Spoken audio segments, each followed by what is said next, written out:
I'll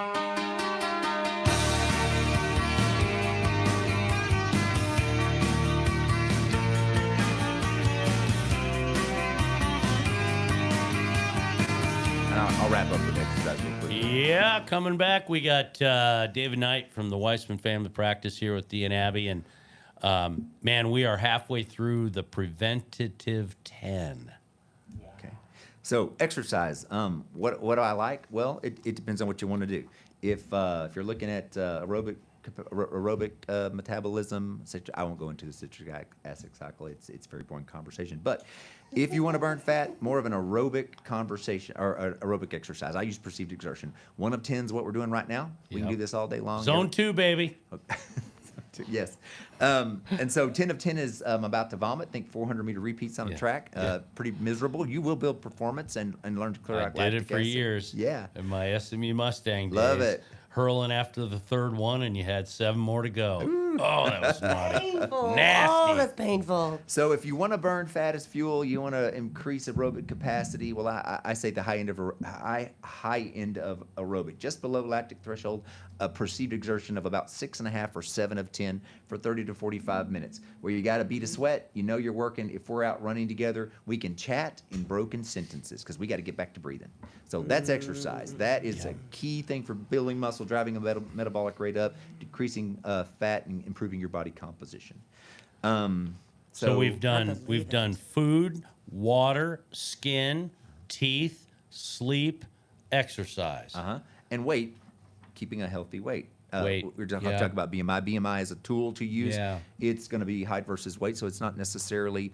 It's not that accurate, but it's a general reading, right? A general But body where would a mass. person get that BMI reading? I mean, I'd have to Just get a that from my doc, calculation right? of height versus weight. No, you can do it on the website. You can do it on, look it up on the internet. You can do it. It's easy. 20 Cool, to 25 okay. is considered normal. Anything under 20 is considered underweight. 25 to 30 is considered overweight. Anything over 30 becomes obese, and then it categorizes that as you continue up the numbers. Up the scale. Just a height versus weight ratio. Correct. It doesn't take into consideration individual composition or muscle mass or any of that. It's just body weight index, body mass index, basically. Index. I always use The Rock, Dwayne Johnson. He's obese by BMI standards. He's obese, and that dude is not obese. No, Right. he's so He's so not. solid. He's a fat head sometimes, Yeah. but he's not Yeah. obese. He's not obese.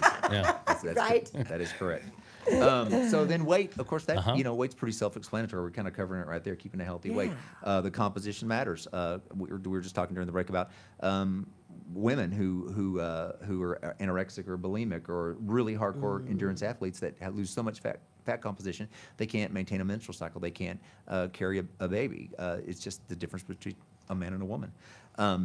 So a man who has a lot of fat composition is going to have more estrogen. It's going to suppress his testosterone, and he will manifest the characteristics of estrogen.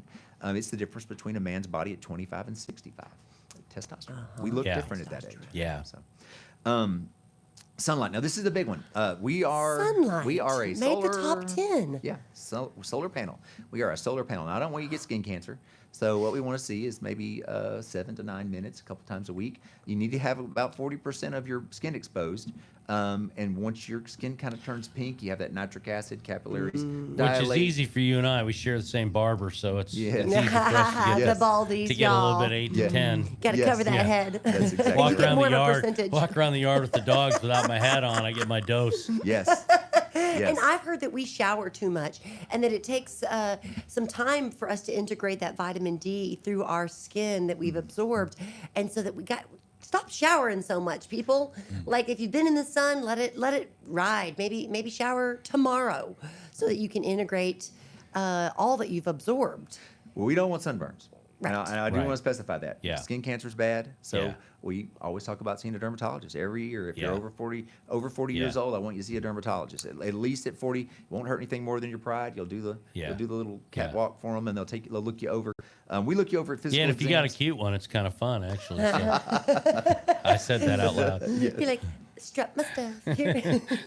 So that's sunlight. That was pretty simple. Don't get a sunburn. Get a little get a little of that. If you can't do that for whatever reason, vitamin D is great. Careful with vitamin D, A, D, E, and K fat solubles. You take them at a high dose for a prolonged period of time, it will cause trouble. Typically, liver enzymes will spike up a little bit. Okay.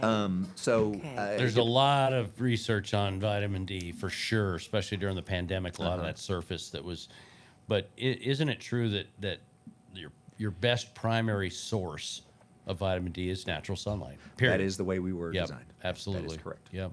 Okay. That's number 8, right? That's number 8, and then we have stress. So everyone has that. Has So stress. manual therapy, meditation, the good sleep, food, all those things play into that. We're talking about your house, interior design, cleaning out things, clutter. I think they call it feng shui or something like that. Cleaning out clutter. Clean out that clutter. Clean out the clutter. It helps your mental health. Headspace app, prayer, meditation, yoga. My wife's been doing Pilates. She loves it. She never misses. She's just eating up with it. So that's always a great thing. So that's going to be your stress. And then the last one's going to be air, and that one was pretty self-explanatory. You know, Clean air. we talked about a book that we read, both of us read 6 months ago, James Nestor's book on breath. Fascinating book about the healing that can occur just by the way you breathe. And it was just I've read it, I've gone back and read it again since then. Fascinating book. Air it's huge. I mean, Right? breath is huge. What do people die of? What did the end stages of the pandemic look like? It was all about breath. Yes. It was all about ventilation. It was all about breath, all about the lungs. Well, Right? you see now people who suffer from with alpha delta variants. A lot of them have. It's not a lot of them, but we have several that have long COVID. You call it. They have pulmonary. They have decreased pulmonary function as a result, and we do a lot of things to try to help that. To try to improve their lung function, because they it's not so much I can't get oxygen in is the big problem. It's we can't get CO2 out. That's and so what Nestor kept saying. Yeah, it's He kept the talking about exhaling. the exhaling, Yep. and we're not getting enough of that out. you're right. We breathe off of a carbonic drive. If you hold your breath, you'll see what I mean. You will have a very overwhelming urge to exhale and get CO2 out, and then negative pressure brings the oxygen in, and gas exchange occurs. That's the if you start running, you'll see the same thing, which goes back into the exercise piece of it. If you move into that place where you're making so much CO2 that you can't keep up, you can't clear lactic acid, you're gonna have to slow down, and you move into anaerobic metabolism. You're gonna increase performance, but you're not gonna burn the fat that you're wanting to. So both of those things are valuable. One for performance, and one for maybe body composition and health benefits. They both have their place, but not everybody wants to improve their 40-yard dash, or they're trying to get that quarter mile in a minute. Right. Right. I don't know. It's not about that. It's about functionality.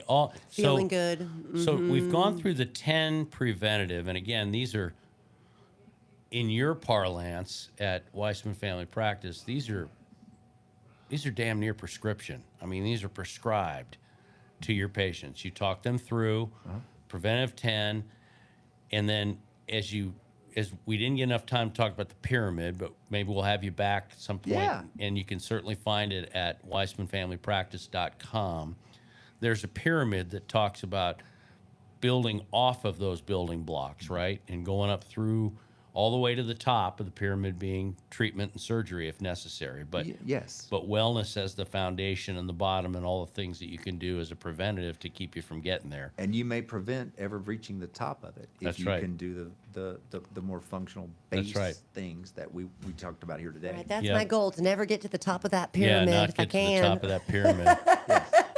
It's rare in life that I don't want to just hit the summit, Right, but right. If And, we do a good job of the preventative 10, I'll put myself out of a job, is what it'll come down to. Yeah. seriously. David, it's been so great to I wouldn't have worry you. about it. I really have enjoyed having you in, and I know we tried lots of times to get it done, and had some tricky issues with scheduling Rescheduling around and this. stuff. So it means a lot that you were It here means today. a lot for us and to have you in, and we'd love to have you back at some point. We've enjoyed the discussion, and We're gonna, Golly, right? The content Yeah. was it's so validating when Yeah. the science, comes back in to back up a lot of things that we feel or we talk Yeah. about, and so I got to work on my sleep and my diet now. I got to go work on some stuff. Don't we go. all? We gotta go. We gotta toss it to the coach and the crew, and we'll be back next Friday. Hope you all have a great weekend. Mm-hmm. And as I pop this out now, they can hear us. Thank you, David. You're Let's get you right welcome. here. Thank you. Thank you very much. Bye, y'all. Y'all have a great rest of your weekend. Have a wonderful time. And we will see you next time here on the Farside Friday Show. That's every Friday, 7 to 9. And we bring on special guests at 8 o'clock. See you next time. Great school and yeah. Right over it's on. I had it down for a minute.